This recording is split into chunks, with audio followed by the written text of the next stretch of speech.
Even though I had a lengthy discussion, a tense discussion with Tiffany because she doesn't want me to talk about this stuff.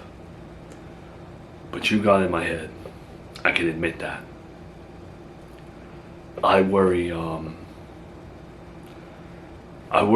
it. Worry about what? You'd have to be a little bit more specific. About whether or not you're right. What if in this crazy ass town there was some sort of cover up with Miranda's family-in-laws? What if the test that I got was corrupted? What if I'm not Charlotte's dad? And then what if I am infertile? Do you understand what it's... No, you don't understand. It's hard for me to go to sleep at night now, worrying that I may never be able to give Tiffany children. You put that in my head. Oh. Well, I'm terribly sorry that I got that in your head. I was just trying to talk. Never meant to corrupt your brain with that. My mistake. If you're not sleeping at night, I'm sorry. Oh, no, don't apologize. Don't act like you weren't trying to do that on purpose, because what? Speak, please. We're only going to be good family if we can have loose tongues, not have filters. Nothing. Alright, you know what? Fine. Tiffany thinks that maybe you planted that seed in my head. And I agree with her. I know you love me, Uncle. But when you have an agenda in this family, you always find a way to get the family members to do what you want. Well, look, Brian, I know you think I have some big evil plan to manipulate you and this and that, like everybody else, but I don't want to tie your hands and force you into taking a paternity test when I know you took one already and it's behind you. So don't, as much as I want my own agenda to come to fruition, don't just, try to appease me. No, it's fine. You're not tying my hands. This is something that I came to a conclusion about. You just gave me a little bit of a push. I want to take another test. The only problem is my daughter's not here. There's no way to collect her DNA. I'm glad you said that.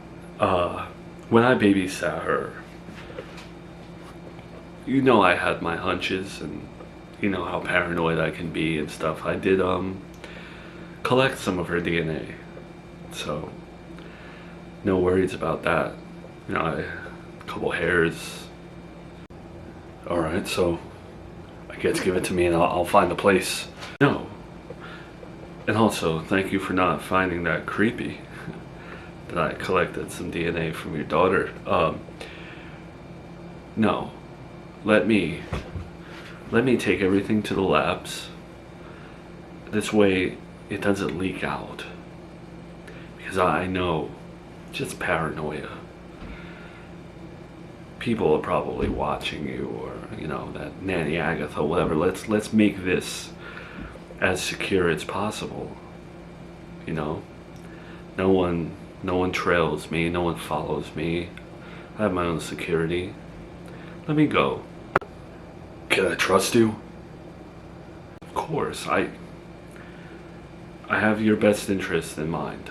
I would not do anything to pull the wool over your eyes or anything like that. As a matter of fact, I will go to 3 separate clinics and you can measure the results against each other, and this way everything's unbiased, everything is safe.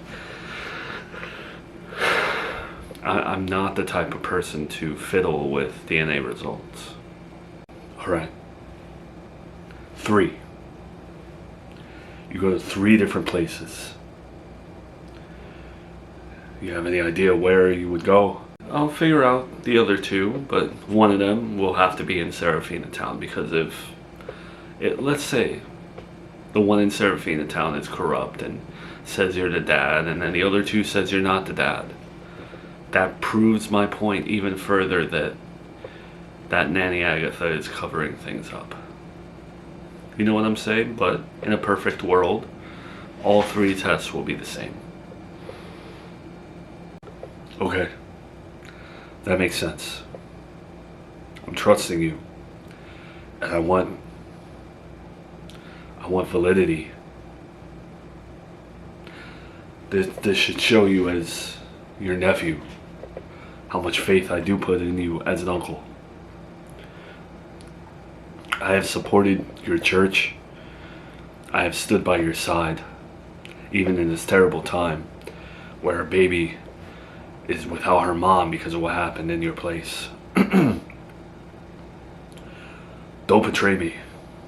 Don't misuse my trust. I won't. As much as I want the result to be in my favor, I promise you I'm not. If I were to fiddle with results, I'm just as bad as her. But I know in my heart, well, you know what? We'll let the tests speak for themselves. I'm just sorry that you have to go through this again. It's alright. Because honestly, when I got the first paternity test on my own, of course I doubted it because I was infertile for so long.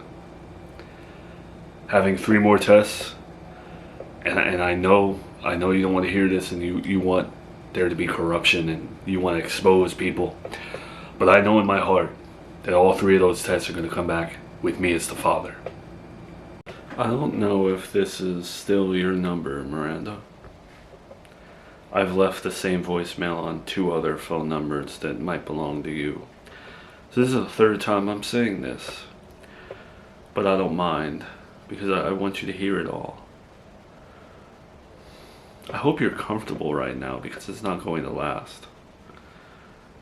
I know when God is talking to me, and He's telling me that you're a Nanny Agatha. I call her that for fun. Just 'cause. Your Nanny Agatha interfered with my nephew's paternity test. I can feel it. Just to let you know, we've taken 3. 1 in Serafina Town, 2 in other states. So I'm playing fair too. I want you to know that. I'm playing very fair. I'm not going to fudge the results in any way. And the truth is going to come out that your baby's father is not my nephew. And if you care about Nanny Agatha, then, I don't know. Maybe you should return this call. We could work together. Me and your family. She seems to be your family even though she's not blood, right? We can work together. I also have this orphan baby who lost her mother in my church, and she's looking for a home. I asked your ex-husband, I asked your ex-mother-in-law, they both don't want the baby. So I was wondering if maybe you wanted the baby. Maybe you want to take the baby and make me look a little good. Maybe you want to stop Nanny Agatha from her corruption. Help me in that way too, so I can open my natural birth wing, so I can let my church prosper. There's a lot you can change if you just answer this phone call. So I look forward to hearing from you, because Brian's on board with the paternity test stuff too. So it kind of feels like you lost him, as someone on your side. He was on your side until you did him dirty. Oh well.